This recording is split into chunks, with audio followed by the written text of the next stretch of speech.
Hello Internet, I'm HamsterBomb. And I'm Zach. And this is HITBOX, the gaming podcast where we talk about whatever we freaking feel like talking about with video games, because there's a lot to talk about with video games. Well, don't you know? In fact, I kind of think someone else should make a podcast all about video games. Until that happens, we should probably just get on that and, make the first ever podcast about video games. It's like someone should have done this already. But I feel like we've already made this joke like every other episode. Anyway, so this time we wanted to do something a little new. We wanted to do another one of those tournament brackets because that was a lot of fun when we did the every game that got a 10 out of 10 in the first 100 episodes of Playing With Myself. Yeah. This time we're going to try and have half the participants, so it's not as big of a video, but still, this time the theme, we wanted to look through a bunch of games that are all the same genre and see if we can find what would be the definitive game of that genre, or what's like the game to beat if you're going to make a 2D platformer, and a 2D platformer is going to be the genre we decided to start with. It's a very simple, generic, beginner Honestly, when I think video games, that's probably the first thing I think of is just a simple, 2D platformer. Me too. Yeah. And I think a lot of other people would probably do that as well.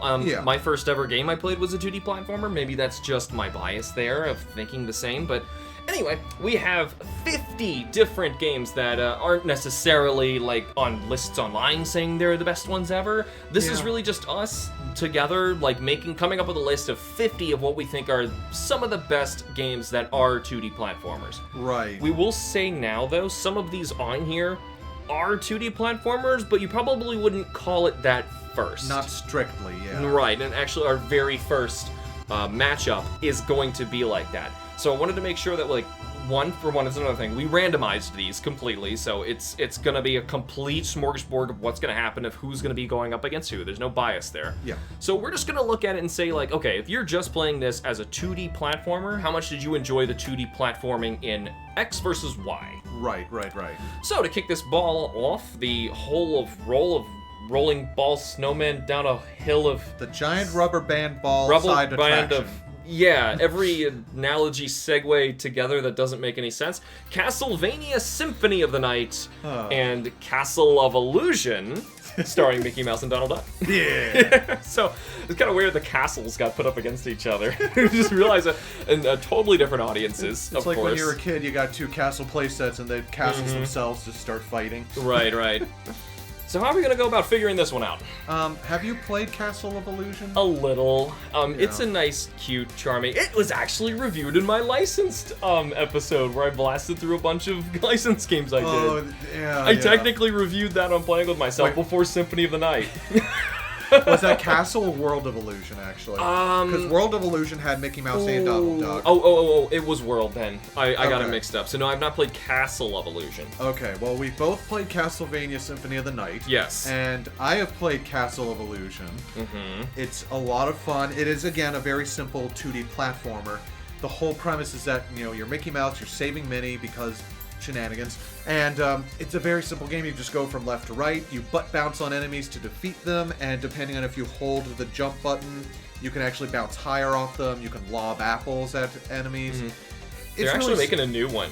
Did you see that in that Nintendo Direct? Right. That's a new Mickey's World of Illusion. Yeah. Or Castle, whichever one it is, but still, yeah. It's I was so surprised to see that. Yeah, because the last one was like you said, World of Illusion, I think. Sega Genesis is the last time we had one. Yeah. Anyway, I don't really look at either of these and say that's the definitive 2D platformer, but if we're just going to say which one I have more fun platforming with, Castlevania is obviously more of the action RPG.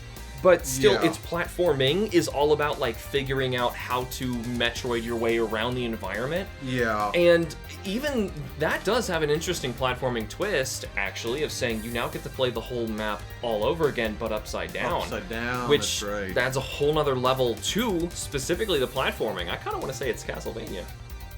Yeah, that's fair. I mean, Castle of Illusion is very simple, and I think it was a near-launch title for the Genesis in, 88, 89, so, yeah. I still think that it's probably going to get closed out later eventually, but we'll see. There's 50 games in here, as we mentioned. This is just some of the biggest things that popped into our head for 2D platformers. Yeah. Mm-hmm. We actually have another Castlevania in here for the next one. We have Rondo of Blood. and Mega Man 2. Yeah. Mega Man 2 was the only Mega Man that I added to this list. I don't know if you added another. I added one from the other series, X. Oh, okay, or like Legends or something like that. Something like, some yeah. other thing. So I do think that it's like Mega Man 2 is a really solid one. It's like fixing up and making a good game out of the first game, because that was kind of jank. But it's still like one of the most frustrating platformers. It's almost like it's more fun because of the attacking mechanics of how you can get the different weapons and use their ammo. Yeah, because the platforming itself is fine, because the game more is about in some levels it's fine, some it's frustrating. Oh no, I agree. That's what, 1987 we're dealing with? Yeah, it is.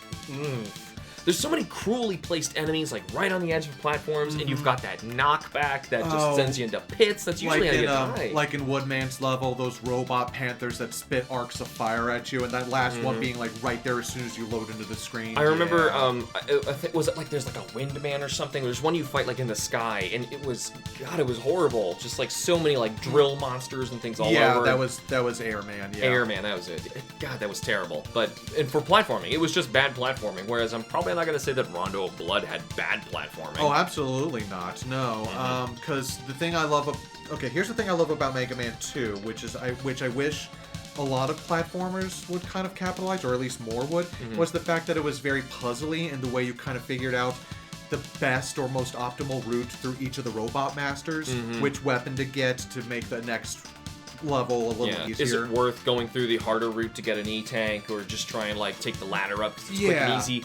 Yeah, even though that does make it a lot more interesting. Yeah, even though everyone knows you just go for Metal Man and then just get the metal blades and just bone everything. Win. Yeah, that might be why this one's considered a lot better than the others, because it's very accessible and a little easier. It is. Especially compared to that freaking Yellow Devil fight in the first game. Oh no, screw that. No, yeah, if you're not using the pause glitch to get past the Yellow Devil, you're a better gamer than I could ever hope to be. I did that for like 30 minutes before I found out about the pause glitch online. So I was like, this is nuts. How is anybody ever supposed to beat this thing? Yeah, you gotta memorize Mega the Man 2 patterns. does have some really hard boss fights, though. Especially the gauntlets at the end of Wily's Castle is challenging. The one where you had to use the crash bombs to get past the force fields to blow up the buttons before the whole level exploded. Yeah, and you're like racing down. That felt like it was almost like trial and error platforming. I don't want to say that it's poor. Like, obviously it's a very good game, but I think the weakest parts of Mega Man 2 happen to be the 2D platforming puzzle parts of the game. Where with Rondo of Blood, it's more of a straight up 2D platformer, but it's a little bit more exploratory in the fact that you need to find the secrets, you need to find the keys to save the maidens that are going to be sacrificed to Dracula. So, in that regard, I really like Rondo of Blood. Plus, I've just been a huge Castlevania fan most all my life, so... I think it's safe to say that we're going to give this one to Rondo. Yeah, I think so. So, alright. Cool. One Castlevania game. And another Castlevania's next. I swear, I think I only put one Castlevania on here. I thought we did too. We randomized the seed, but still, whenever you randomize something, that's just what random means. It puts it in weird combinations. Yeah, like this. Yeah, we ended up with Super Castlevania 4 and Limbo. Yeah, there we go. Now we've got an odd one in here. Yeah. Personally, I'm not a huge fan. Like, I know that Limbo and the other games that the team has made since are very popular. Yes. For good reason. Yeah, I think they're fine. It invented a new subgenre of 2D platforming, but I just kind of call it the run to the right games. And because of that, as soon as you start looking at like the game design, those are more about like experiencing the world, and less about making fun platforming, because the platforming is, like I said, it's run to the right game. So it's like, I guess the way you're trying to describe it, it's more like an adventure game where you have more agency in your movements, or like more like a puzzle game, maybe. Because there's some places where you get really stuck. Yeah, it's similar to some of their later work too. I mean, heck, even just trying to get past the first obstacle, the spider, and having to use that bear trap in order to be able to get enough legs off for it to retreat. Yeah. But compared to, Super Castlevania 4 is much more closer to the platformer. You can go in pretty much any direction. Yeah. However, it does have a lot of problems with its platforming. It still uses let's be honest, the bad stairs mechanic from the first game where you can't jump to or off the stairs. You've really got to, like, walk on or up them, and you can even go backwards because of how screwy they are. And if you're not moonwalking up and down the stairs, you ain't doing it right. You're not doing it right. Nope. So, for that sense, it's almost like it's a very primitive, it's almost like not finished type of just the platforming. That game is more so amazing because of its gameplay and its whip mechanics. The whips, and the way you can, like, play with the environments that change the platforming. Yes, yes. Like, some of those levels are way easier if you don't have Medusas flying all over the place. Yeah. And that's what makes it more challenging and more engaging. Yeah, for both of these, it almost kind of feels like a give and take. Like, personally, I really love both of these games, but for completely different reasons. Yeah, me too. And then trying to say, like, we're just looking at it for 2D platforming. Yeah. That's another thing. I don't want to look at this like, I enjoy Super Castlevania more than Limbo. I think if we're just looking at the platforming, the mechanics, I think Limbo does more with it than Super Castlevania does. I think so, yeah. It puts you in a lot more interesting challenges, and when it's just up to simple platforming, it's up to you to try to determine the best course of action, whereas with Super Castlevania 4, it's more about the combat. Yeah. Not always necessarily the platforming. It's like we were saying, it kind of changes the platforming. Like, there's some segments where you have to jump over pits, and there's enemies that are throwing projectiles at you. The treasury room where the gold chests disappear under you. Oh my gosh, yeah. Well, I mean, we kind of had stuff like that in Mega Man 2 in that last one, where you got to just memorize the pattern of the blocks that come out of the wall and jump on them, and well, unless you get, what is it called, like Item 1 and Item 2? Yeah, just fly around, and you just have to remember subvert the level design. Yeah. But I'm leaning Limbo for this one. Yeah, let's go with Limbo. Yeah, we've been favoring Castlevania enough lately. Yeah. Who likes Castlevania? Castlevania is great. We will see more of that if and when we do. I would want to call it a search action, not a Metroidvania, because boy, I hate the name Metroidvania. Naming conventions for genres in video games are absolutely stupid. Not stupid, just it's almost like a misnomer, you know? It is. It's like not telling you anything about what the gameplay is. It's just focusing too much on, oh, this game did that too. You know, we don't say like a horror movie's a Halloween-like or something like that, or like a Night of the Living Dead like. Yeah, no, exactly. Yeah, zombie movies aren't Night of the Living Dead. We don't call vampire movies Dracula clones. Yeah. Yeah. That's just silly. Yeah.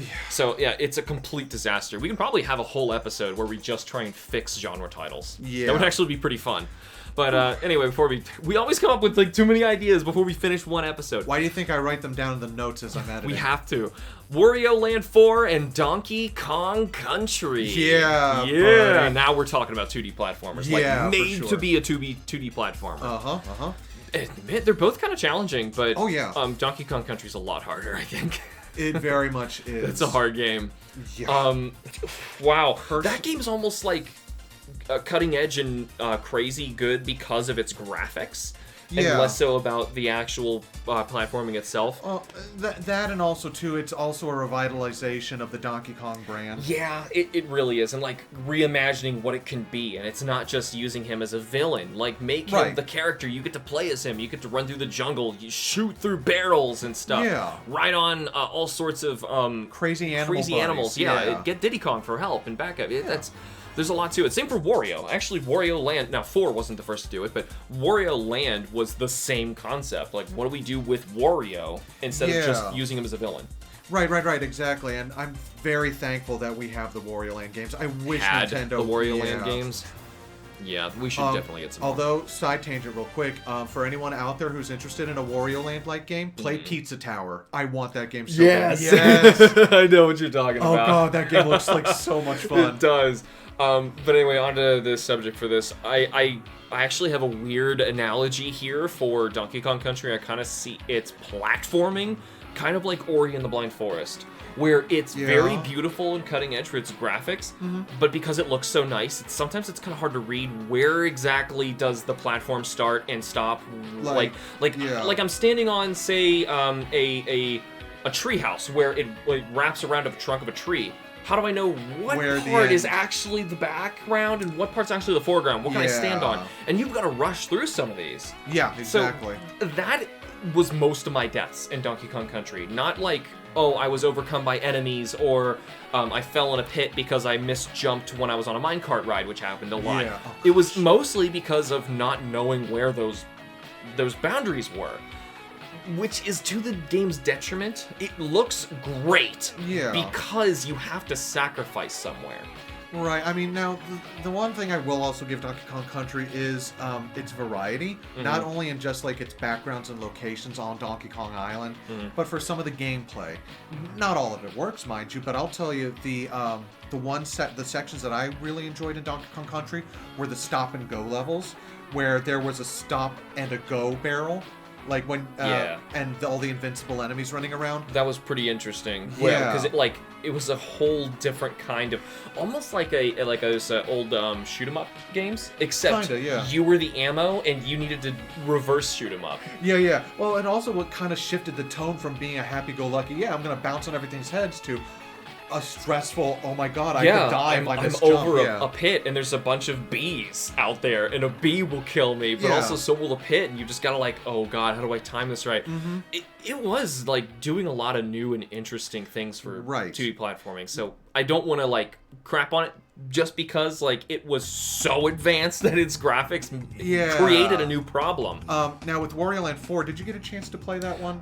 I dabbled it. I basically just made sure that my copy worked, played on some sort of system. Right, that you plugged into your Game Boy Advance, right? Exactly, I plugged onto my Game Boy Advance system. Yeah. Oh, man. But, I love Wario Land 4. It's not my favorite of the series, but the thing I love about it is that it's very puzzly. Like, you have to use, like, the enemies and, like, the environment. Is Wario still invincible in this one? No, he actually does go back to having a health bar. Okay. Which is not all bad. It just makes you consider more how you're going to get through the level. But it also focuses a lot more on the movement. It gives you a lot more movement options since we're given the shoulder buttons on the Game Boy Advance. You can actually just charge headlong into things. Yeah. And just... it's so much fun going through the level, just interacting with all the enemies, seeing all the cool reactions Wario has. He can still get stung, get an inflated head, and rise up and stuff. The whole point of the levels is that you're supposed to try to find a key. And usually when you find the key, there is a button you have to push in the shape of a frog, that when you do, the level starts to break down, and you only have a certain amount of time to get out of the level. Yeah, and so it's a rush back, and so it tests your knowledge of the level and your reflexes, and it's almost like a miniature speed run backwards through the level to get out. That's really cool. I gotta raise this one on my giant backlog list. And that's why I suggest Pizza Tower, because Pizza Tower does that in its game as well. So I love it for its goofy aesthetic. Like, it has like little snippets of like dialogue and stuff throughout, like hello there during its music, and it's like all these nonsense lyrics, and then the next you're like in a toy factory with mini Warios and mini vehicles going after you. It's madcap, and it's just such a fun experience, and it's highly replayable because the bosses in them also have timers. So if you don't take out the bosses soon enough, you each one is guarding 4 chests. If you don't take them out fast enough, all the chests go away, and it affects your ending. So there's multiple endings depending on how good you do against the bosses. Maybe eventually we'll spend more time actually digging into like the games in particular, but for the sake of actually getting 50 of these done, we're gonna try and go a little quicker. Yes. So just for the sake of the 2D platforming, sounds like you're kind of leaning Wario Land? Absolutely. Okay. I haven't gotten to play it, but from what you've just told me, that makes perfect sense. Yeah, I would think that you would really enjoy that one. I'm glad that we could still have Donkey Kong Country on this list. Of the 3, this one definitely is my favorite of the 3. Yeah. But I still think almost any of the Wario Land games are a lot more fun. Yeah. Oh, this is tough. Super Metroid versus Celeste. Wow, I am playing through Celeste right now. Yeah? How far are you? I am in Chapter 4, I believe. Okay, far enough you've got the gimmick of the game down. Yes. It is a heck of a lot of fun. It is. I love that game. Like, it's like one of those super challenging games. Like, I'm playing it right along Dark Souls, because I'm like, oh, I heard this is a challenging game as well. Sure, might as well get my challenging totally different type, but right. It's only challenging because you're the one who is making it hard on yourself. Because you see those strawberries and you want them. You're like, I know I can do it. Oh, those look delicious. I want them. Yeah, and you got infinite tries. But yeah, you're the one who makes the game challenging for yourself, and it is 100% a platformer. I Yes. will review this eventually. I just it takes a long time for me to get through all the games that I want to review. Yeah. Super Metroid I have reviewed, just to try and jump to that. It's not, once again, this is not 100% made to be a 2D platformer solving new 2D platforming stuff. It's more of like the concept of figuring out how to get around a giant environment by getting abilities that let you do more with platforming. Sometimes it's like, okay, well now I can walk in the lava. I can do extra space jumps to like avoid different encounters or like get to different places. For that, it's very interesting in what it did for like you could really just call it 2D platforming. Created a whole subgenre of the Metroidvania. Yeah. And this really is one of the best Metroid ever. I think I also put Dread on this list too for doing different things with it. But I still think if we're talking about like the definitive 2D platforming, the indie game actually takes it for me. It's Celeste hands Celeste down. is so good. Like, it just feels so good to get to play. It's easy to get a feel for Madeline and her arcs. I'm glad you finally got a chance to like get into that one. I know you've had it for a long time. Yeah, but it's luckily super it's not good. too long either, so it's a great one. And another quick aside: the same guys who made Celeste are going to be coming out with the Metroidvania next year. Yes, I saw Earthblade, that. yes. I know, it looks so good, doesn't it? I know. I figured you'd enjoy that. My heart watching that trailer. Yes. Anyway, here we go. Super Paper Mario and Earthworm Jim. Now, quick aside, I was the one who actually added Super Paper Mario, and it was specifically because this was the first, as far as I remember, of the Paper Marios to try and go back to do 2D platforming, but keep the RPG aesthetic. It did, yes. Yeah, so for that, I thought this game was so cool. It is. I know it wasn't super popular at the time. I'm hopefully now of people knowing the true bottom of the barrel of what Paper Mario can be. Unfortunately. Yeah, they keep finding new depths to sink to. Sticker Star. Yeah, a Color Splash. Yeah. Super Paper Mario, I think, is great fun. It's a really easy game, but it is so much fun. You get to switch to different characters, too, and they all have different mechanics of how they work with 2D, and then the big gimmick of the game, you can actually switch from 2D to 3D at any point and solve puzzles with that.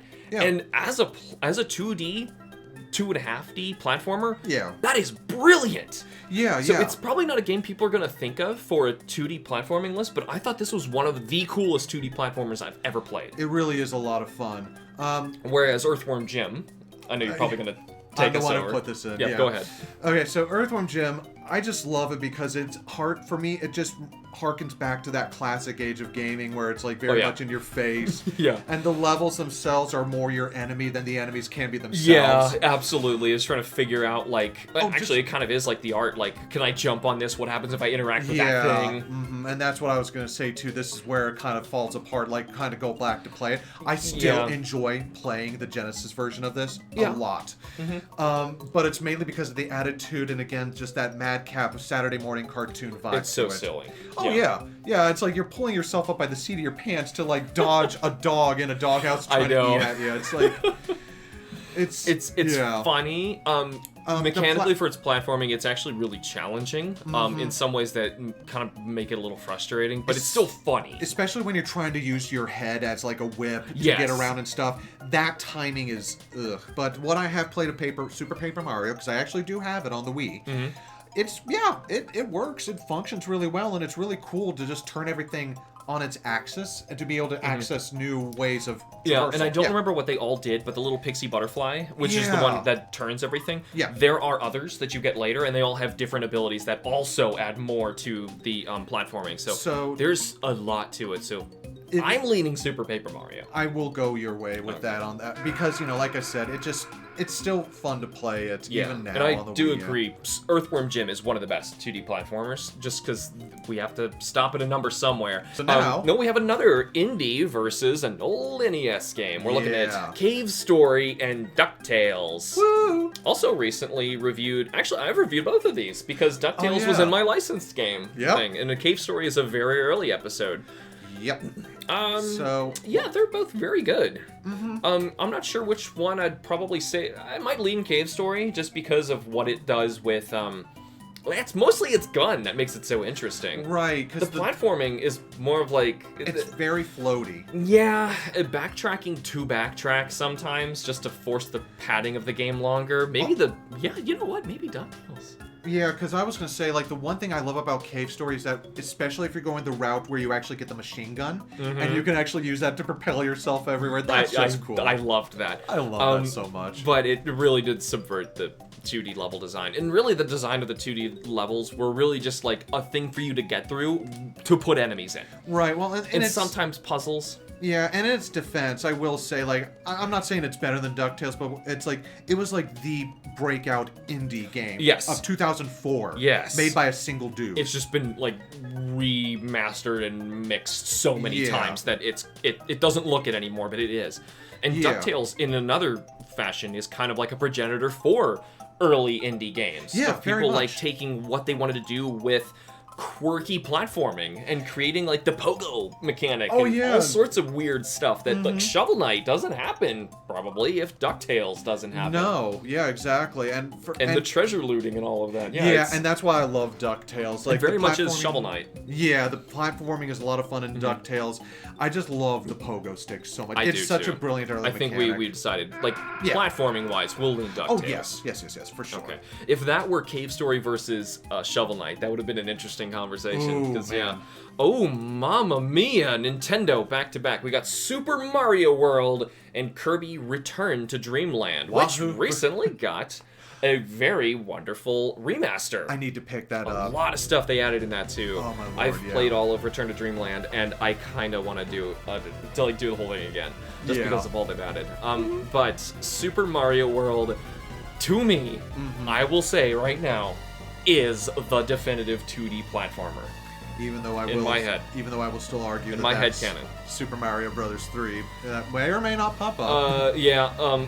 We'll get there if we have to get there. If they go against each other, sure. But in this context, Mario World. Yes. It is designed to do that 2D platforming, and Kirby more so, and also, really in Return to Dreamland, you're really like tying in some mini games between your regular levels, and the levels themselves aren't really about the platforming. Kirby can freaking fly, guys. Yes. Kirby's really about like taking the abilities and figuring out how to like fight through the environments and defeat enemies to get to the end. And some minor maybe puzzle solve your way around with some abilities. Next to Super Mario World, I don't see that winning. No, I Great game though. Oh, absolutely, and I can't wait to pick it up. But as like a genre definer, no, exactly. What do we got next? We have Mario vs. Donkey Kong versus Kirby Planet Robobot. Yeah, all right. There we go. Now, you just recently played Robobot, didn't you? Yeah, What did you think of it? It is way better than I thought it would be. Yes. So, have you played Triple Deluxe? I tried it, yes. Okay, it's effectively almost the same game, except you play like half your level as Triple Deluxe, basically just regular Kirby. Yeah. And then you get your robot, which is like part of the gimmick of the game. Like there's all sorts of mechs, and the robot itself, because Kirby's sitting in it, gets Kirby's abilities, and it can download enemies and like just switches into different types of mechs. It is so cool. And like what they do with that towards the end, it gets insane as Kirby's games do. So I actually thought it was really innovative for Kirby games, and I don't know about the 2D platforming aspect. Like Kirby games all sort of do the same thing. They're interesting. They're really good for their 2D platforming. More so, I would say, their mechanics and their gameplay and what they're doing. Like, obviously, that's what I just leaned on to, like, pitch you the game. Versus Mario versus Donkey Kong. Like, now we're just looking at, like, a puzzle-solving 2D platformer. Yeah, it's a straight-up 2D platformer. Like, because I remember playing this not too long after I had, like, replayed, like, Sunshine, I think, at the time. Yeah. And I'm like, okay, can I do a backflip? I can do a backflip. Can I do a handstand? Yes. Though I think that's all relics of this sort of being a sort of sequel to Donkey Kong 94? Yes. 94? Yes. I wish there was just a better name for that thing, but I mean, that's how the trick of that game worked. They pitched it, and hey, other HITBOX episodes on 1994. Just check that instead. Yeah. Honestly, I'm kind of torn here of which way to lean.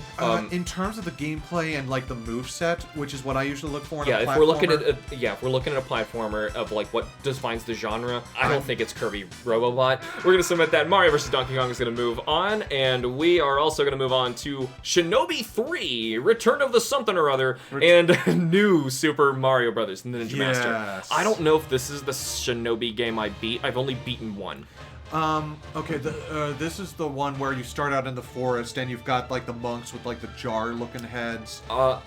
I played the beginning levels. I don't think I got as far in this one. I think the one with the dog? Oh, that's Shadow Dancer. Yeah, I think I beat Shadow Dancer. Yes, that yes, sounds yes, right. Yes. It's kind of hard to say. They all like kind of seem the same, but they all have their own little gimmicks that change it up. Shinobi, just in case you don't know, it's very brutal. I don't want to call it a Ninja Gaiden-like because you're playing as a ninja in a 2D platformer, trying to get to the end of the stage, but it's a one hit and you're dead kind of thing. And the original was, yeah. Yeah. The Genesis games, Shinobi 2... You got a life bar, but it is not generous. No, exactly. Is this where you got to rescue people along the way too? Not this one, no. I think that might have been Shadow Dancer. That was Shadow Dancer as well, yeah. I'm included in this conversation. I can talk about New Super Mario Brothers, but whatever. Well, it's okay. Well, the thing I love about Shinobi 3 is that for 1993, my God, this is a really good-looking game. Yeah. You know, just as an aside, especially for a console that came out in '88, that's just brilliant.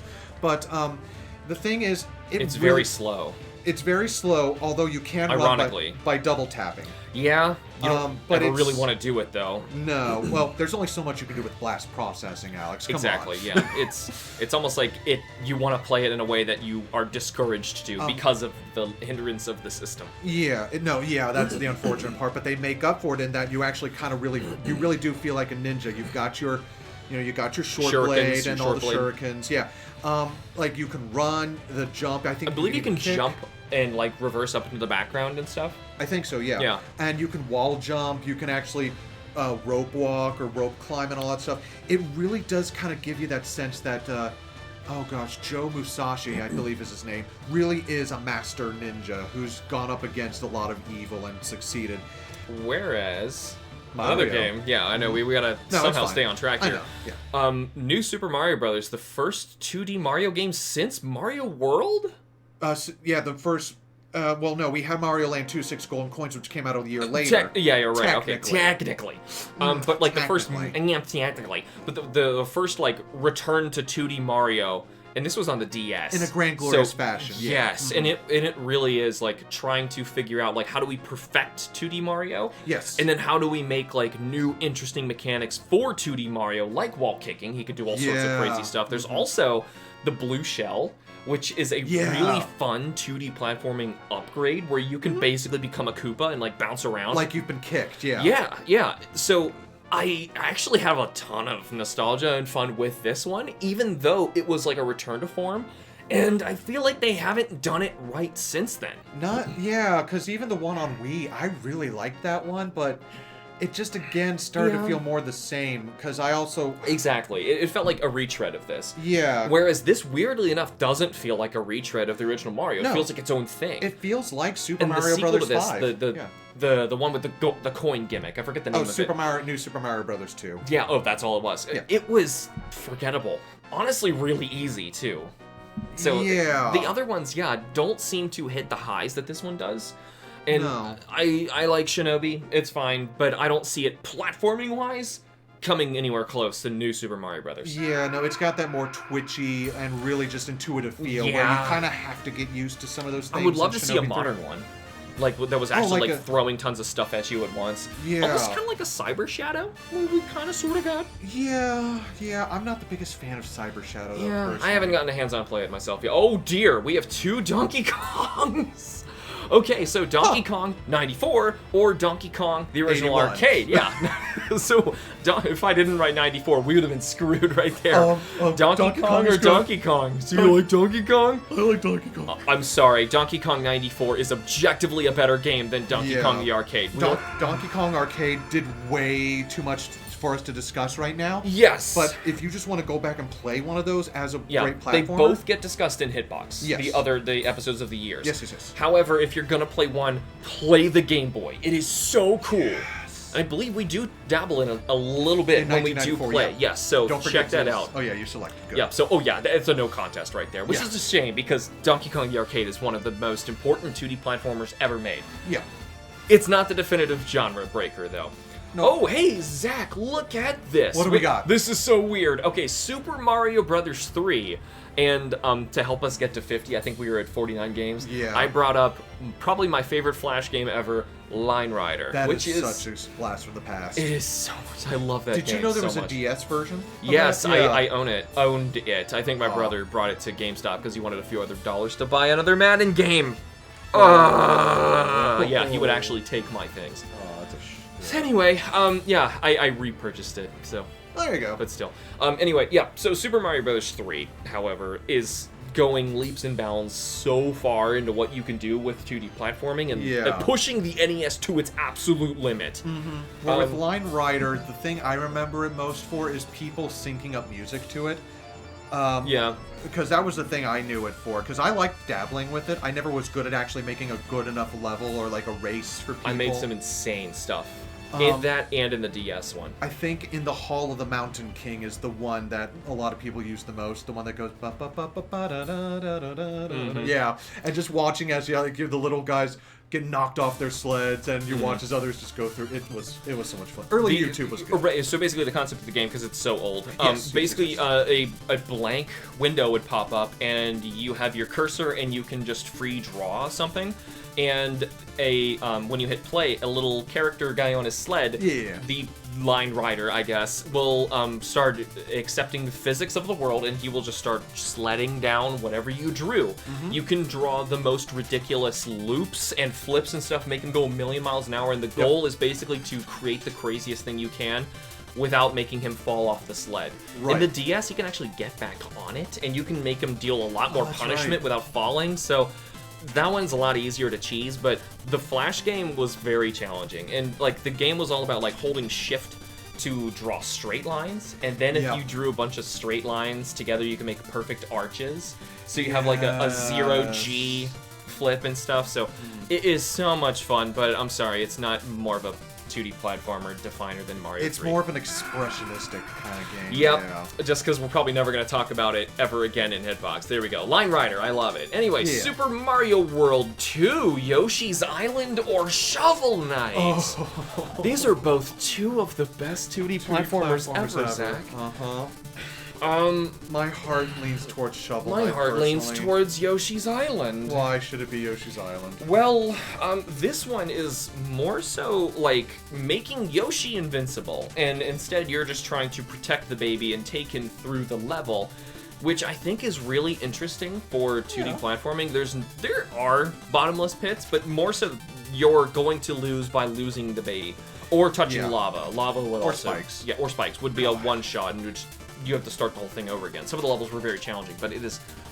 Oh, it's so fun. And also, I don't know. It's on NSO. People can play this, and I will say, get to the end of this game.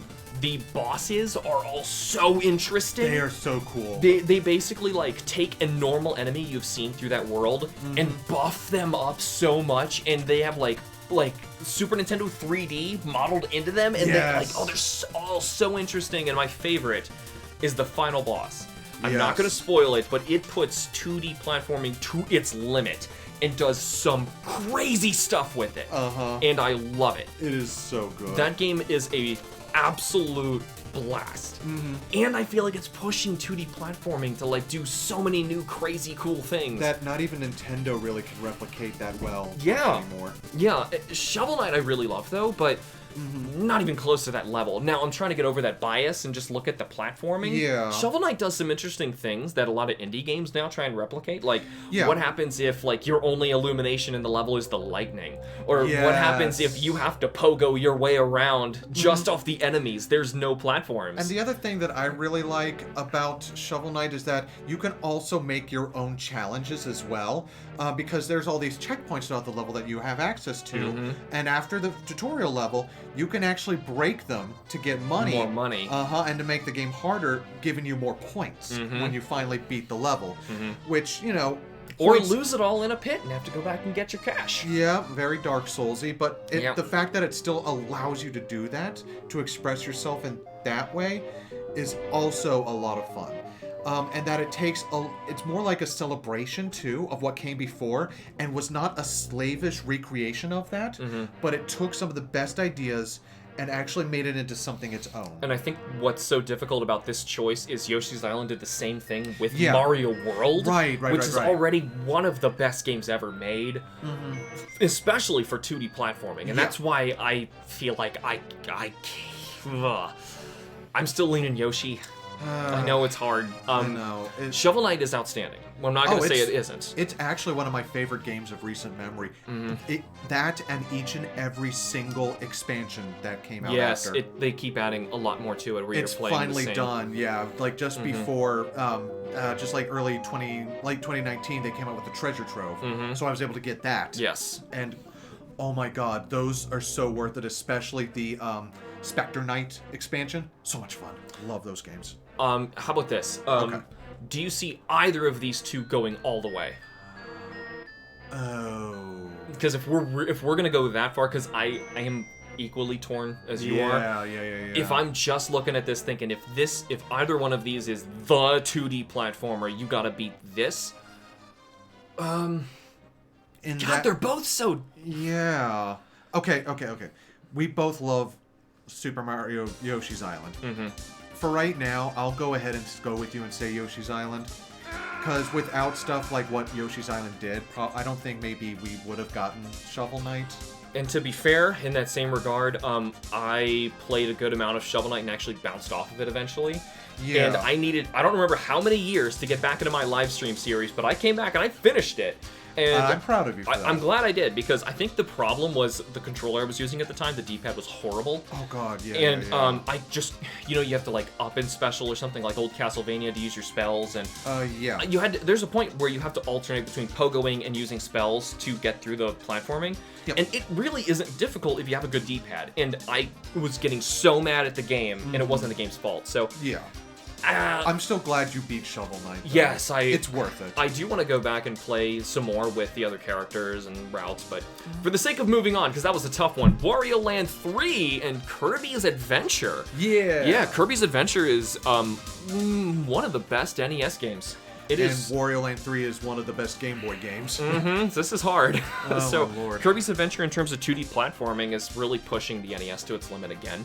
So this is up there with Mario 3. If those two were up against each other, I'm gonna leave Mario 3. Yeah. Even though I say Mario World is just a objectively better game. If we're looking at the NES, Kirby's Adventure is amazing. It's one of the last games released for the NES as well. One of the last official games, yeah. Right, yeah. And then Wario Land 3 was one of the last Game Boy games released. Yeah, or Game Boy Color, rather. So they're both, pushing it to its limit, and they're both very good. Because with Wario Land 3, what I love is that this is one of the ones where Wario is invincible. And it's more about, doing the level its justice and figuring out how can Wario solve the 2D platforming Yeah, they're level. almost like, each one is almost like a mini Metroid level, where once you go and find like a power-up in another level, you can go back and open up new routes to get new treasure chests. That's so cool. Yeah, like I said, Nintendo, I really wish they would bring back the Wario Land series. Yeah, I love Kirby. It's Wario Land 3. Yeah. Just saying, we're gonna move on. Yeah, no, it's like we haven't had it once since why have we not? We got a WarioWare, and we didn't get a Wario Land. I saw when they made the WarioWare, I was like, please, Wario Land. And the last one we got was Shake It on the Wii, and Shake It's actually not bad, but it's not Wario Land. I know. Yeah. Anyway, Ninja Gaiden, another top of the line NES games, and Super Meat Boy. We have another two really difficult platformers. Though one of them is difficult not so much because the world is designed to have you die a million times, like Super Meat Boy.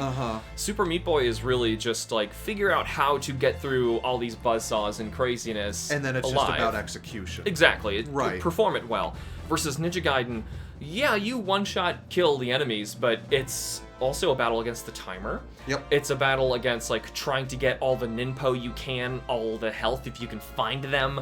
Somehow make it to the next platform where you've got some guy chucking hammers at you, shooting a machine gun. Birds are flying everywhere. Everything deals tons of damage.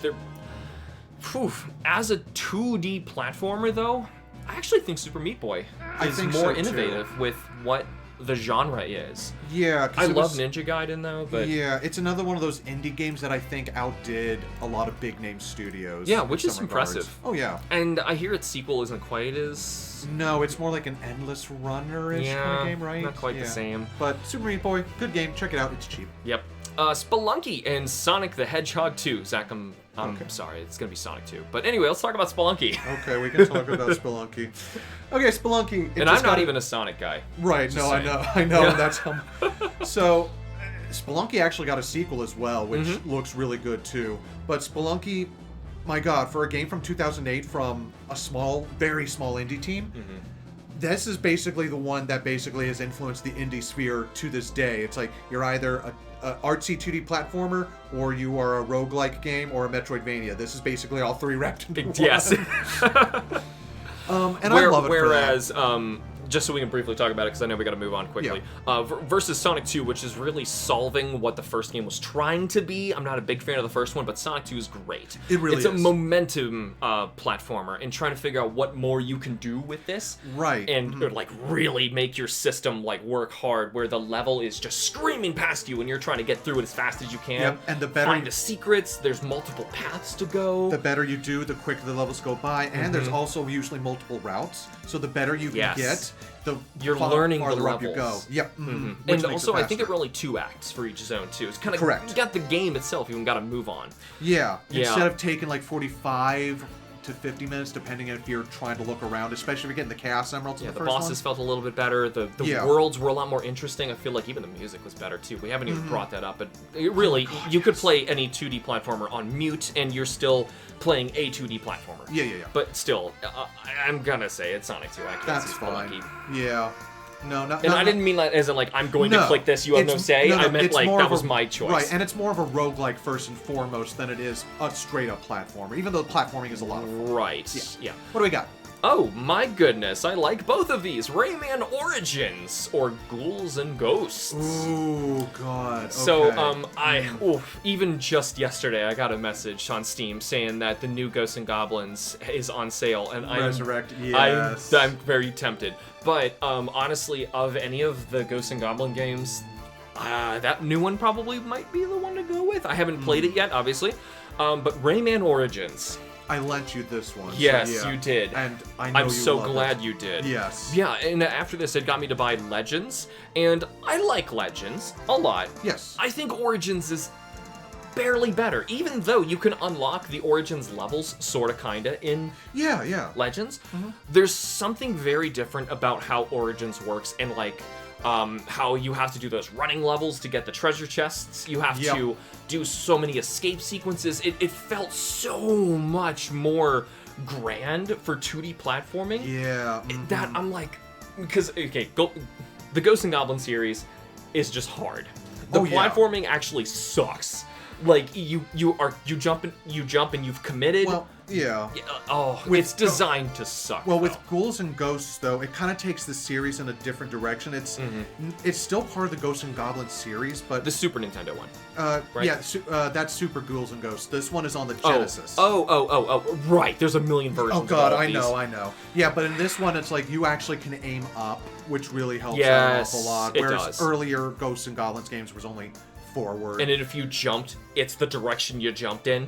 Yeah. Because you also, I think, can jump and face the other way while you're still on your arc and shoot backwards, which that helps so much. Yeah, so it does a lot of stuff right, and it's just that, for me, it's that right amount of challenging. I still have yet to beat it, but I'm working on Dark Souls, so that's going to be a while. Yeah. But with Rayman Origins, though, in terms of just what I wanted to just plug in, jump into straight away, Rayman. Honestly, I didn't think of it when we were starting. I kind of see this as one of the definitive 2D platformers. I believe so, It is like the perfect Rayman for me. It's also like a perfect challenge too. Yeah. Because it kind of has a little bit of that Celeste to it, where you see the goodies down there. You don't have to get them though. You could just beat the level. Yeah, you don't have to comb through the levels to get the gold coins, but you can, and it gives you a better score. And you don't have to find all the teensies and whatnot. You could just clear the levels, and then like you don't have to get all the treasure chests to unlock the Livid Dead. Yeah. But it's so awesome when you're there. Oh, that first one when they start playing Black Betty. God, that's Legends. Oh, is that Legends? That's Legends. Legends is the one that has the music. They're still great. Yes. And actually, I can see right now, Legends is gonna go against Origins.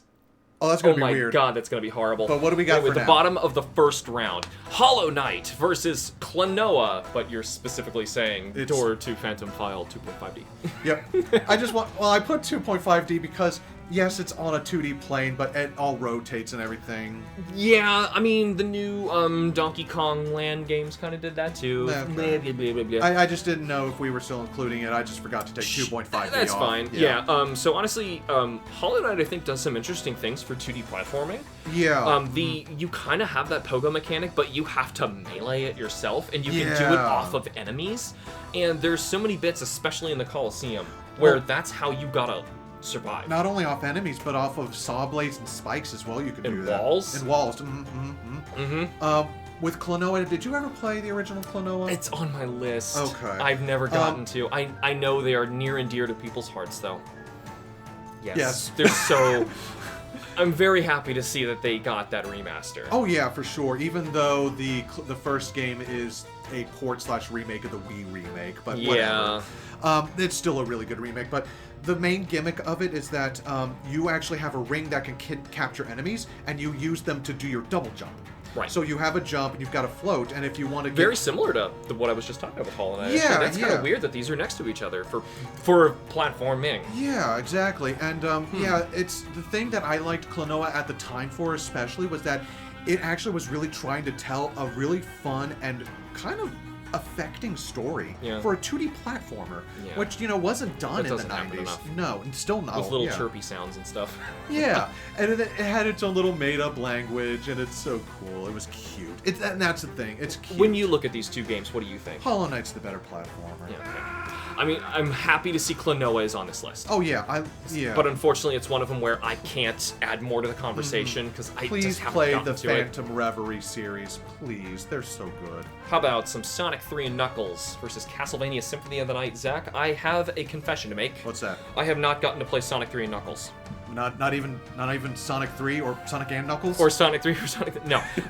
Mostly because of what you just mentioned. This game is kind of really hard to actually get to play the definitive version of it without just straight up emulating everything. Yeah. And I've been trying to get to that point. It's just... And with Sonic Origins, they actually did have to change things in order to finally get it published because, as it turned out, Michael Jackson actually really did work on some of the soundtrack. Yep, that was a rumor for the longest time, and it was true. And so what they had to do was use a lot of beta versions of songs, which don't sound near as good. So, just from your perspective then, do you say that it, platforming-wise, is actually beating out Symphony of the Night? And includes Symphony's flip everything upside down mechanic? Yes, because Sonic 3 and Knuckles does that, because when you locked the cartridges together... Yes. Well, I know, yeah, when you locked them together, you were playing like an enhanced version. You were playing the whole game as it was intended to be played. Exactly. So you doubled... As McDonald's decided it shouldn't be. Interesting story. Screw you, Ronald, you clown. But yeah, I think it's a way better platformer than Symphony. Symphony is more of a better exploration game for certain. You know what? And Zach, for this next one, I'm going to say you make the decision. These are both yours. I have not gotten to hands-on... Well, I know enough about both to talk it, but you're going to choose Rondo of Blood or Limbo. I don't want to pick. They're really good. Well, here, if you're going to say one is a definitive 2D platformer... It would be Rondo. Really? Okay. Yeah, because with Limbo, it incorporates more of the story into its platforming and its challenges, whereas with Rondo, it's just a straight-up obstacle course with monsters. Right. Rondo is another one of those games, kind of like Sonic 3 and Knuckles, that's just unfortunate relic of digital history where it's really hard to get your hands on playing it. Yep, unless if you had a Wii back when the Wii channel was still a thing there, you don't have it. Nope. But yeah, you have way more at your disposal as Richter when you're platforming, so that's the clincher for me. Ooh, Shantae and the Pirate's Curse. Ooh. Or Wario Land 4. Oh, God. You know, wow. Okay, Shantae really is like the definitive indie 2D platformer. We were saying like Cave Story is like the progenitor of the indie game, but Shantae is a close second to that, Uh-huh. and it is the 2D platformer for that too. Yeah, oh my god, the later Man. Shantae, because I don't really like the original Shantae that much, but the later ones just kept getting better and better, mostly. Mostly, yeah. I was Yeah. gonna say some of the newer ones, not so much. No, this what is it? The Seven Sirens, I hear, is Yeah, not that I've great. heard I've yet that's to just- get to that. But Pirate's Curse. Yes, Pirate's Curse. It's almost Metroidvania-y. It really is, because in this one, like, spoilers, I mean, you know at the beginning of the game, Shantae has no more of her genie powers. Oh no! It's So- a Metroid game, guys. Yeah, but the thing is, she's using a lot of pirate equipment to get through. So she has a giant scimitar which she charges through enemies, a hat that The she hat can that use she to can glide. float. Yeah. So it's, and the 2D pixel art in that. Oh, it's so good. I wish that Yeah. I wish they would go back to do that. But Yeah, I I still agree. But I do like I do the, like Way Forward's art. They Yes, look great, but absolutely. Yeah. So I'm kind of leaning Shantae, which is weird because yeah. Wario Land 4 is really good as well, from what I know. They're both So segmented. this is totally you again, because Yeah. you've played Wario Land 4. Yeah, because they actually play out very similar because they're both segmented. Shantae fits more into an open world, but like, you know, and the Wario just kind of takes Yeah. place in a temple where like the levels don't always go into each thing. But Do you see either going all the way? not really. I don't either, But but I would say of the two, though, if I wanted to just go back and play something, as much as I hold the Wario Land games near and dear to my heart, I think in a way the Shantae and the Pirate's Curse is probably the better platformer game. yeah, I think I prefer the Shantae over that, even though those are both. Actually, I think I've started Pirate's Curse. Because I've also played, there is a side series, the DLC thing they expanded in one of the later Shantaes that gives you Pirate's Curse stuff. Oh, okay, yeah. I forget which one it was, but I have played that. Was it Half Genie Hero? Yes, it's in Half Genie Hero. Anyway, but yeah, I started the original. Good. So, Rocket Knight Adventures and Celeste. Zach, Ooh. I don't even know that one. You don't know Celeste? Well, let me tell you about Celeste. Yeah? You play as an opossum. Uh-huh. Nah, but anyway, yeah, so Rocket Knight Adventures. Yeah, you do play as an opossum, and the whole gimmick of the game is that it's called Rocket Knight Adventures because you have a rocket on the back of your knight armor. Uh-huh. And in order to solve platforming challenges, you have to charge it up, and you use it to bounce off walls, to go really fast to avoid enemies or to damage bosses. It really adds a lot of flavor to the mechanics of that game. However, the one thing I will say, which I'm going to say Celeste is the better game for this reason alone, the American version had to fit in with the rental market, and that game is hard as all get out. If you want to play the proper That, version, like, play the Japanese ruined Castlevania 3, Ninja Yeah. Gaiden 3. version. It Gosh. certainly did, yeah. But yeah, Celeste just plays so much better. And we really need to get a move on, by the way, too. I'm really sorry for holding you guys over again. But Metroid Dread in Super Paper Mario. Dread. So Dread, for what it's doing for 2D platforming, I feel like is actually taking Metroidvania into a whole nother level that doesn't really get talked about. Typically in Dread, once you find a new upgrade, and you really can go anywhere, do anything, like most Metroids, and a lot of the... Man, I love the phase shift. They added so many cool new Yeah. things I didn't even think you could add, like, to make Metroidvanias interesting.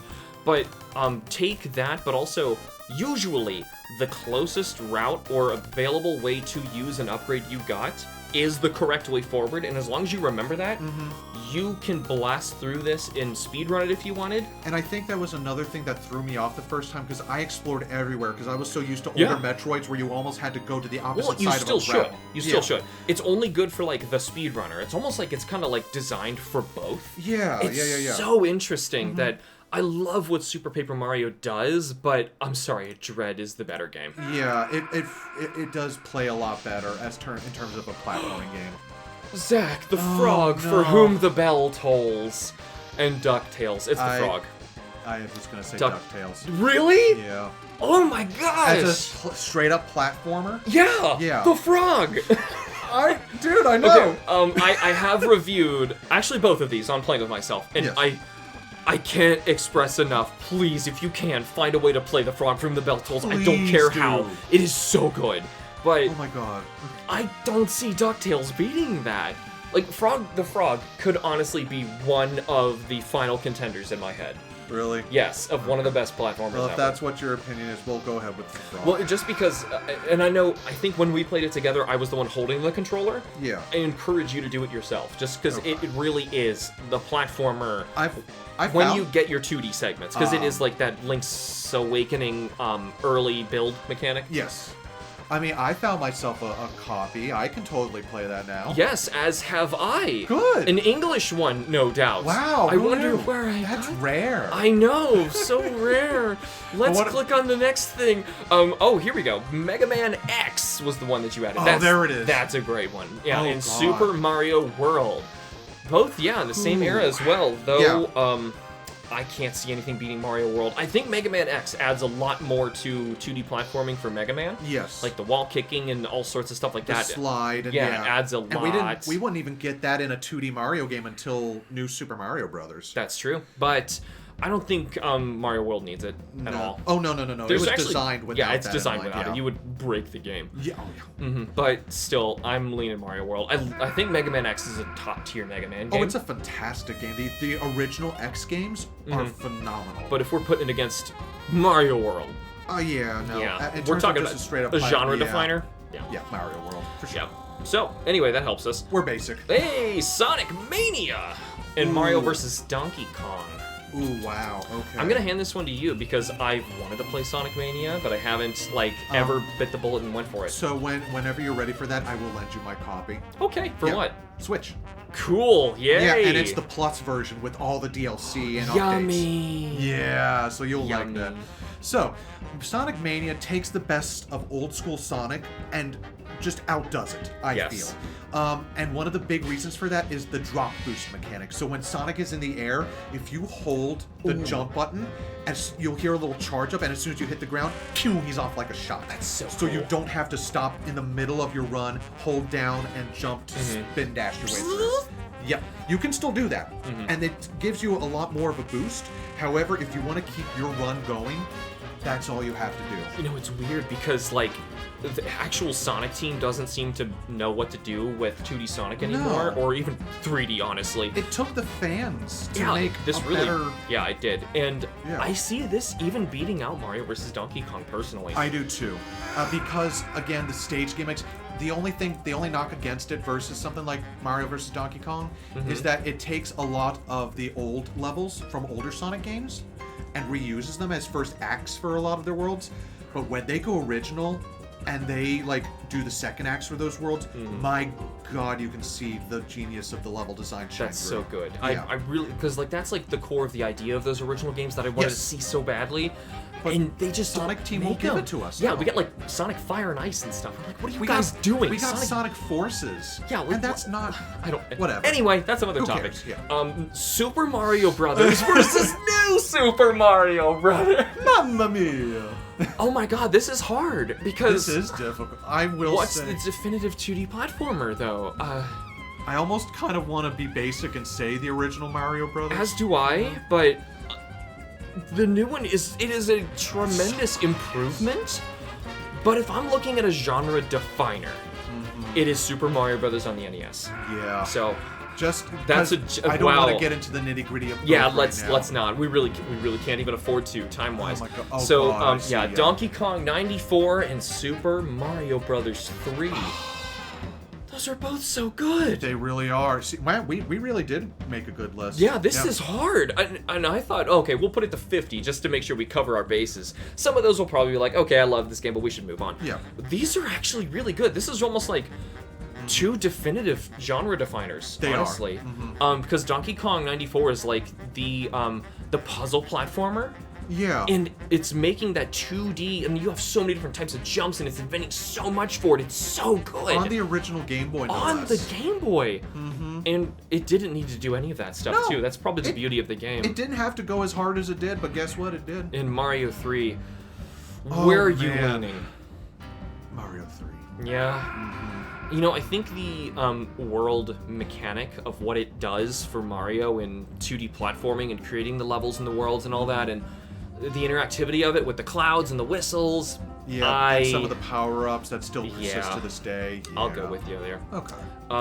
However, Braid and Super Mario World 2 Yoshi's Island, Zach, what the heck is Braid? Okay, so, you know the game The Witness, that kind of pretentious puzzle game that came out not too long ago? If I saw pictures, I'd probably remember. It's the one that has, like, the grid, and you have to draw a line in a specific way. Oh, yeah. Okay, this is the first game made by that same guy, Jonathan Blow. I see. Now, and it was, again, one of those early, like, from 2008, like, indie games that really kicked off the indie storm as we know it now. You play as a kid in a tie, and the whole goal is that you're supposed to be rescuing a princess. The main gimmick is that it's like the Prince of Persia Sands of Time trilogy. You can rewind time. I see. And also, too, it's also supposed to be a commentary on platformers and that tropey stereotype of, save the princess in general.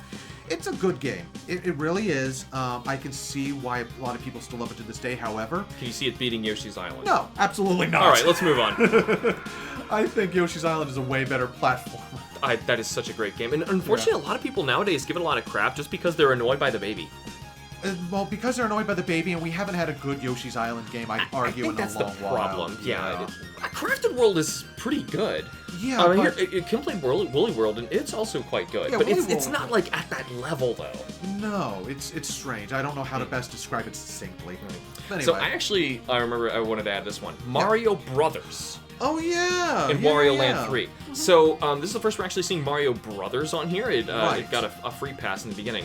This is the one where you're, like, in the arcade area. You just have, like, pipes on the sides. You need to knock out the enemies, collect the coins, and survive by the end. Yeah. You have a POW block and all that.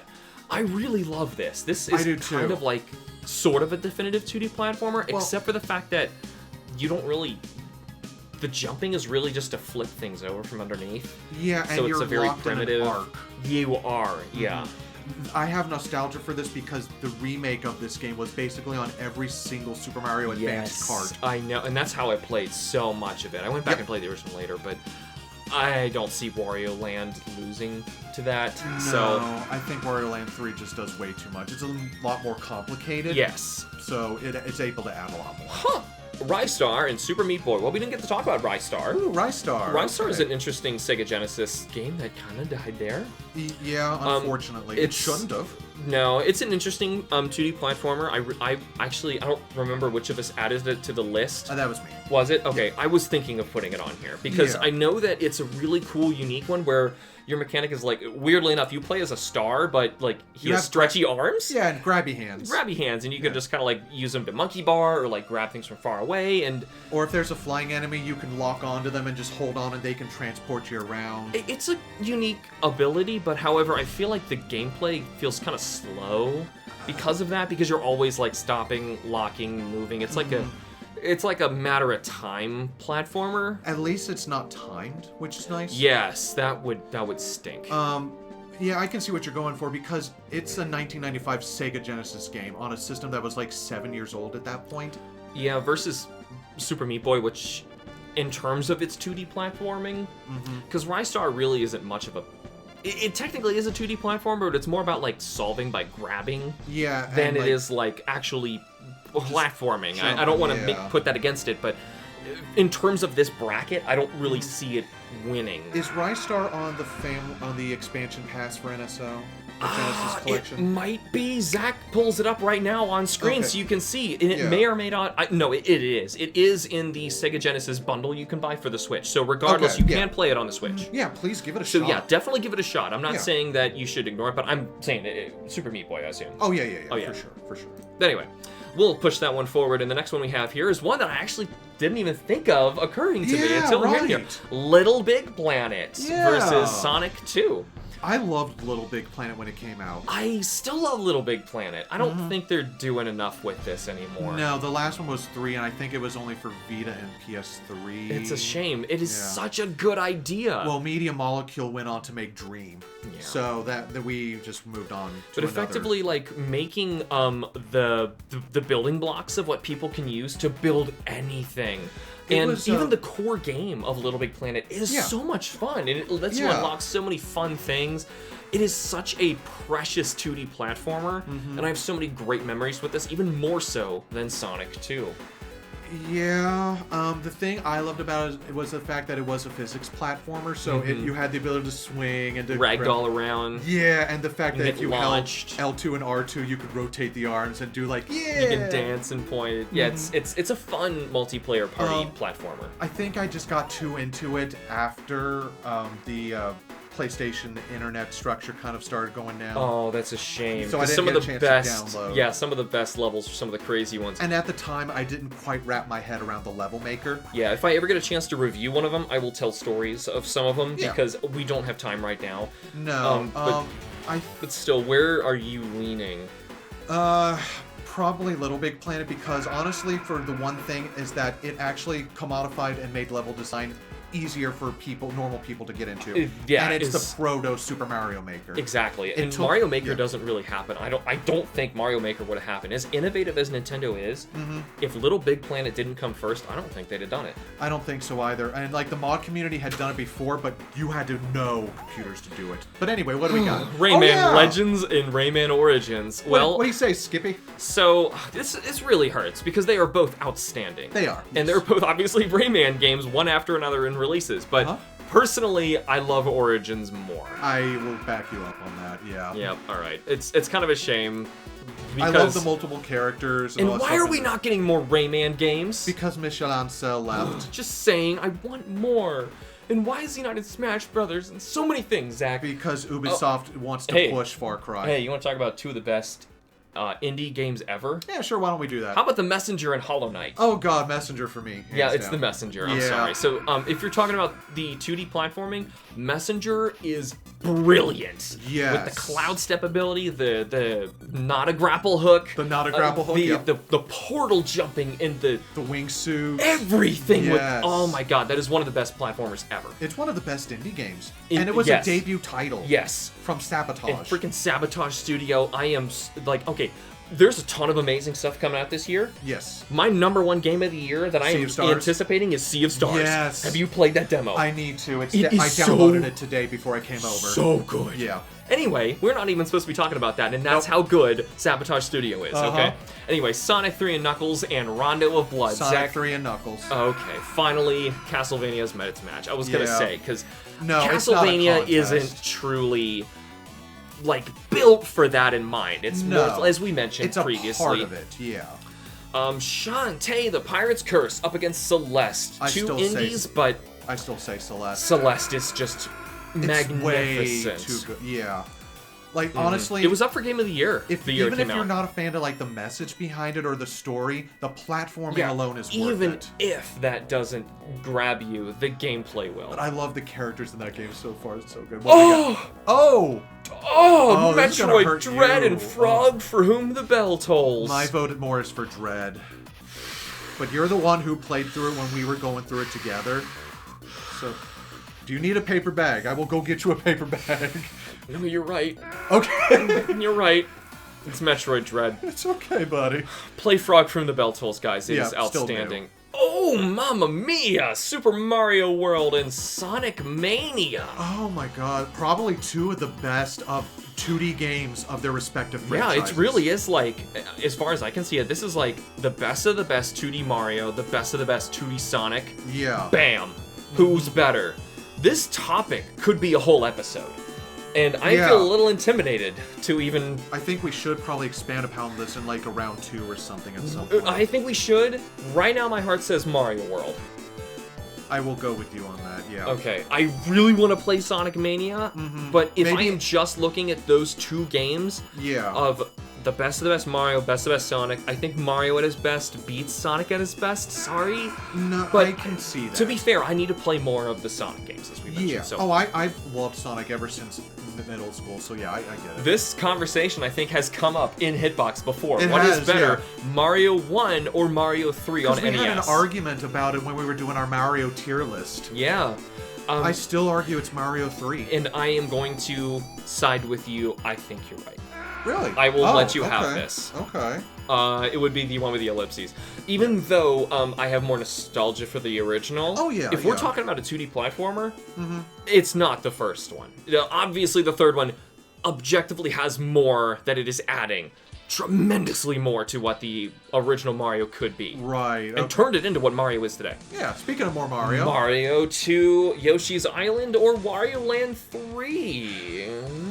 As a platforming game, I almost want to say Yoshi's Island if I'm just looking at the two. I love the transformations and the expressions and like the different statuses you get so from Mario. much, yeah. We didn't even mention the transformations, like turning into a helicopter, a sub, and a little... It's so charming. There's so much to it. I agree. And also, I think by going with that, it's going to make the Mario games go up against each other, which may or may not make it easier for us. Well, that's the problem, though. I mean, Nintendo has that market cornered, basically. Which is kind of a good thing. I'm glad someone is, like, making, like, not kind of falling off. Like we were kind of saying, like, with Sega. Yes. Castlevania has unfortunately done the same. Like, they made defining stuff and then just dwindled. So this is interesting. Super Meat Boy or Little Big Planet. Oh gosh, yeah. Neither of these games you probably clicked on this video thinking were even going to be discussed, and here they are, butting up against each other. And I feel like I'm leaning Little Big Planet.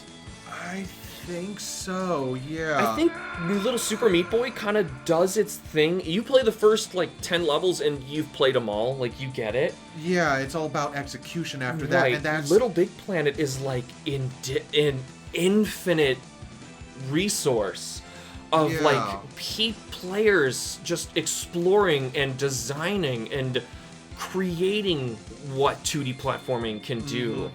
Yeah, for me personally, like, I like Super Meat Boy. Yeah, me too. I think I only beat, like, the first 2 worlds before I kind of moved on, because I'm like, okay, I think if I stopped now... Versus Little Big Planet. Yeah. I can't help but clear everyone. Yeah. Dude, I got the costume to be Old Snake. That was peak gaming at the time. I had so many outfits. Oh, it's so much fun. I love the crossovers. Oh no, Rayman Origins and the Messenger. Oh god. Rayman's out, I think. Yeah. And I think, like I said before, I think Rayman Origins is one of the best 2D platformers ever. I think it's actually one of the best games Ubisoft has ever made. You know what? I think it might be the best game Ubisoft has ever made. Fighting words. My personal favorite is still Beyond Good and Evil. There's so many that they've done, a whole other episode. Actually, that's a whole other series we could do, is what's the best game a whole company's made. Yeah. But The Messenger is like perfection in this. It's I do not know how they did so well on the first try. I did not feel as frustrated with The Messenger as I could get with Rayman Origins.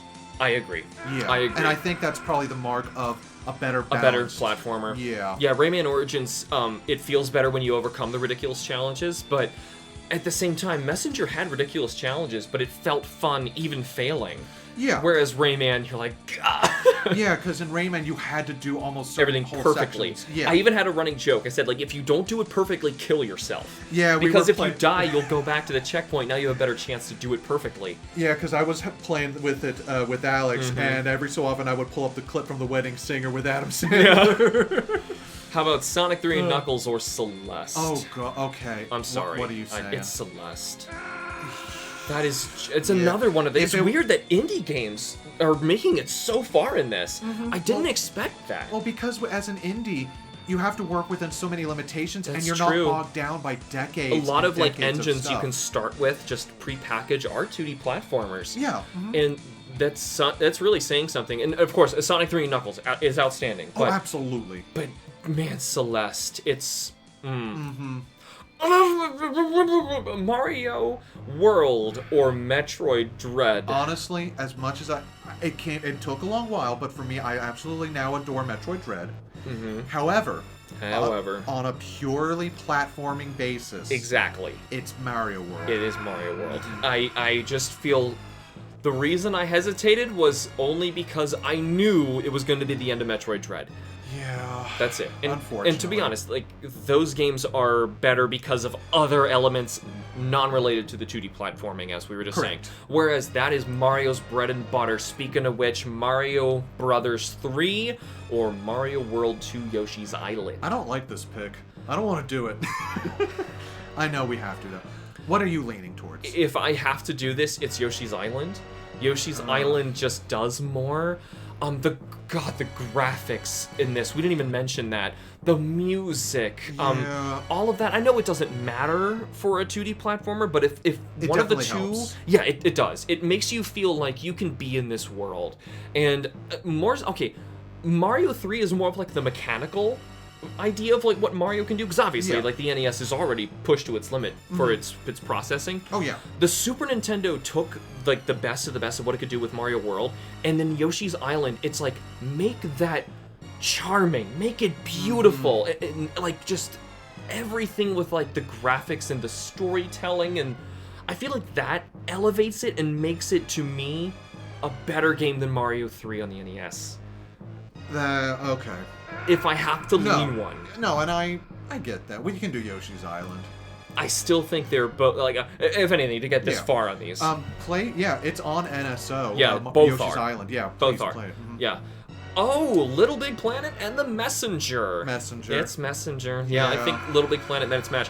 There's a point where player-created 2D platforming, you're just going to inevitably find is just going to be weaker than very, very artfully done 2D platforming. Like actually play tested and refined, Right, and then 2D platforming that is so brilliantly designed that you can go through the whole thing and then go back and realize not only can you go back through the entire thing Metroidvania style now and like find new abilities and figure out how you can get all sorts of upgrades, but also go back and forth through the time mechanic. Yeah. To build something like that and construct that game, I have absolutely no idea how they did this. Without loading. Geniuses. Yeah. And also, figure out how is it going to be an engaging 2D platformer to get up to the point before you get to the time travel gimmick. Yeah, and to revisit it in the other time as well. Wow. Whoa, Celeste and God. Super Mario World. If I have to choose one, I'm going to lean Mario World just because... Now, this is not something that's holding back Celeste. However, I think that there are still some story bits of Celeste that I think could have been done a little bit better. Or, maybe a little less wordy, or things that just...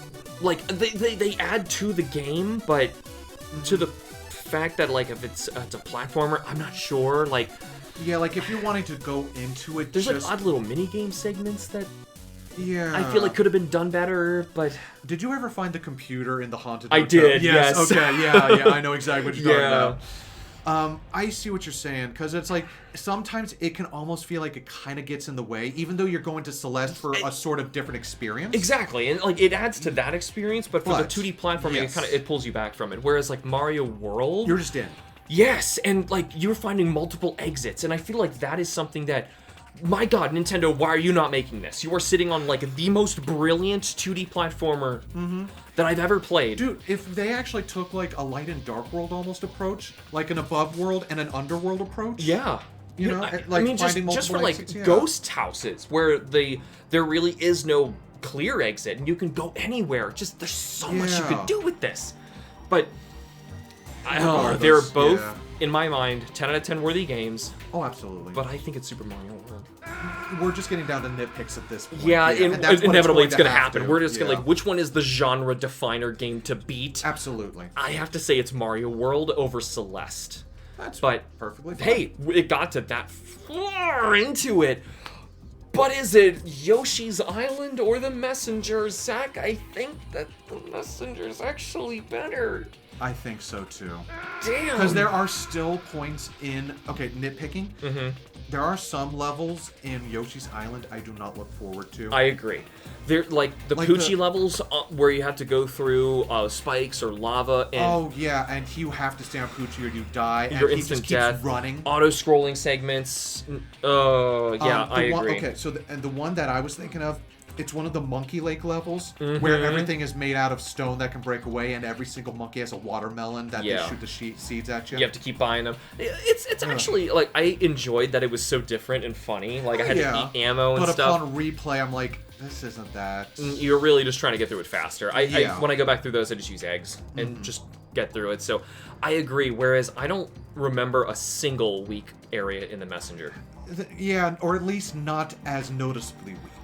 Right, not where I would go back and dread playing it upon replay. Exactly, yeah. Right. I still think Yoshi's Island does some amazing things. Oh god, this final bracket, dude. I know. I actually didn't think that the messenger, I was like, yeah, technically that's a 2D platform. It is, yeah. It is. And now we're at the final... Because the thing with the messenger that I love is that even though it incrementally gives you all of your stuff, like the knot grappling hook and the wingsuit and stuff, it's still integrated into the entire game with all that in mind for you to go back to and revisit. That's so genius. Yes, the way that really it works. is. And you know, Mario World kind of does that thing too, where like you will go on one path of exits where you're like, oh, well, okay, well, I found my way to the castle of Donut Plains. Yeah. But I did open up this other shortcut thing that takes me to the middle of the water, and you go over there, and then you discover Star World, and like. It's really is like the same concept as the messenger. Like I can 2D platform my way any direction, but you can do it from the beginning and with anything. You can do it as Tiny Mario. Right, and the fact that you can also they also took into account now, Mario World cut an awful lot of, I would say probably chaff in the way of power-ups from Super Mario Bros. 3. Yeah. Because that was my favorite part of Mario 3. But they actually really refined it and worked the levels around a lot of that. Right, knowing that, okay, you've got fire, and you can fly if you can build up enough running. And you got Yoshi. And you have Yoshi. Yeah. So it takes a lot of that into account in a lot of those levels to where you can go back and you can find the key if you have a certain power-up or if you use Yoshi to grab it with his tongue that's behind the wall and It's actually one of the things that I kind of think is holding back Mario 3. When you go back and replay it, some of the levels are like, okay, well, you need the Tanuki suit for this, or you need to be able to turn it like a stone for this part. Or the water levels are just straight up better with the frog suit. Exactly. And that, like, I like that in World, no matter how equipped you are, it's fair game. Yeah. And it's almost like it's got the ideal power-ups for like solving that. Yeah. The cape does kind of bust some levels open though. Like some of those bridge levels when you're going from the first half of the island to the other. Yeah. But still, in terms of like a definitive 2D platformer, Zach, how do we do this? I don't want to say coin flip because they both do things so well in their own respective ways. Here's the question. This is the big moment. You're seeing someone develop a 2D platformer, and they want to know what is the game to beat to be the best. How do you be the best 2D platformer? Do you tell them, look at the messenger, be better than the messenger, or be better than Super Mario World?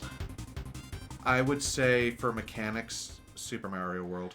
I think so too. Because that, granted, it feels like almost not the most basic, but it is. Well, 2D platforming is a basic concept. Yeah. But yeah, if you need to do something really well, you have to master the fundamentals. So that is the thing I think that really leads to Mario World. Unsurprisingly, but, you know, it took a long while to come to that conclusion, though, with everything we had. Yes, and there was a lot of interesting stuff in here that I was not even, like, thinking. I think what I really love about doing this with a random seed bracket is that it forces us to think about two games together. In a way that you've probably never done before. Yeah, because you go in with a lot of assumptions thinking, oh yeah, this is obviously better, but then when you get down to the nitty-gritty and think about it, oh no, these have an awful lot of cool things to offer. Yeah. So there hopefully you guys enjoyed this other spin-off of HITBOX where we're going to do another sub-series of these. What genres of video games would you want to see us do next? We thought this would be a good one to start with because it's like, as we just mentioned, it's kind of like the basis. A lot of games were built off of this concept. So it's good to like see where it goes from really all eras of video games we got in here too. So that was very cool to see. But anyway, thank you guys so much for tuning into this episode of HITBOX. If you enjoyed the show, you can help us keep it alive by supporting us on Patreon with the links in the show notes in this video's description. And for those of you on YouTube, remember to like the video and subscribe for more, and be sure to let us know what you thought of the show or other topics you'd like to hear us cover in the future. And special thanks to all of our amazing Patreon members. See ya. Play games. They're fun. Video games. What do you know?